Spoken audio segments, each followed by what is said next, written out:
When should I apply for my permanent residency travel document? I did not satisfy the residency obligation. I fell out of status. Now I am desperate to come back to Canada and need to apply for a PRTD, but really don't know why. That's the topic of the day. I'm Niladri Mukherjee. I am a regulated Canadian immigration consultant. I practice in Mississauga, Ontario, Canada. I am also the founder and the CEO of Nuvonation Immigration Consulting. So the short answer to the question will be literally as soon as possible. Probably you should have done that yesterday. If you fail out of status, if you did not follow the residency obligation, and if you are not able to coming back to Canada because of your expired PR card, obviously you need to apply for a PRTD. But because you did not meet the residency requirements in the past, it is now a discretion of the immigration officer reviewing your file to grant you the PRTD or not. And PRTD is just like a travel document which you can use for a one-time travel back to Canada. So while making those kind of applications, along with all the other factors, one very specific factor that is being looked into is how soon after getting that kind of consents back that, well, now I need to come to Canada, how soon after that is happening, you are making that effort to coming back to Canada. Now, it could be obviously situational. Your situation, your case could be varied from person XYZ. Say, for example, you were back to Dubai because of an exceptional job offer that you could not resist, but now you are close to your retirement, you come to Canada.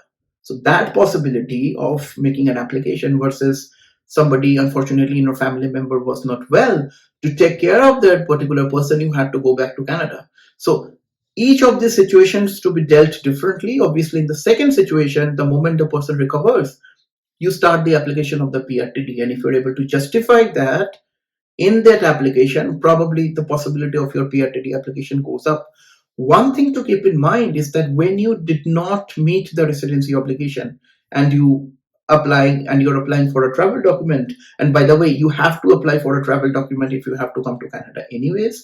So if you did not meet the residency obligation and you're applying now for a travel document, these kind of applications are mostly HNC considerations grounds. These are humanitarian and compassionate kinds of applications. So you just cannot really, submit all the required documents and then say that, well, let me welcome back to Canada. No, you have to cite your life story. You have to cite what is the best interest of the child. You have to cite, are there any hardships that you are going to potentially face if you are not allowed to come back to Canada? Did you have any Canadian born children? Where is that child? In that case, all these things have to be there in the form of a proper submission, in the form of a proper explanation for the immigration officer to be potentially convinced enough to issue you a PRTD. I repeat, this is the discretion of the immigration officer. You applying for a PRTD after not meeting the residency obligation does not give you any sort of guarantee that your PRTD application will be approved.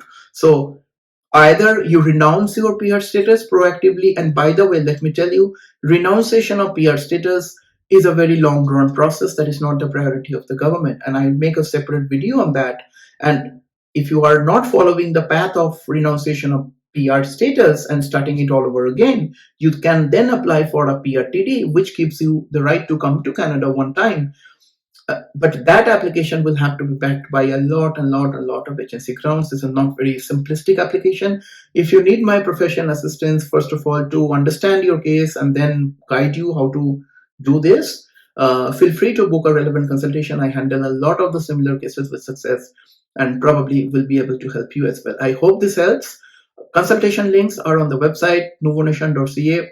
That's the first step. Please hop onto that, book a consultation if need be. We'll be more than happy to guide you in the right direction. Hope this helps. See you guys in the next one. Bye now, guys. Cheers.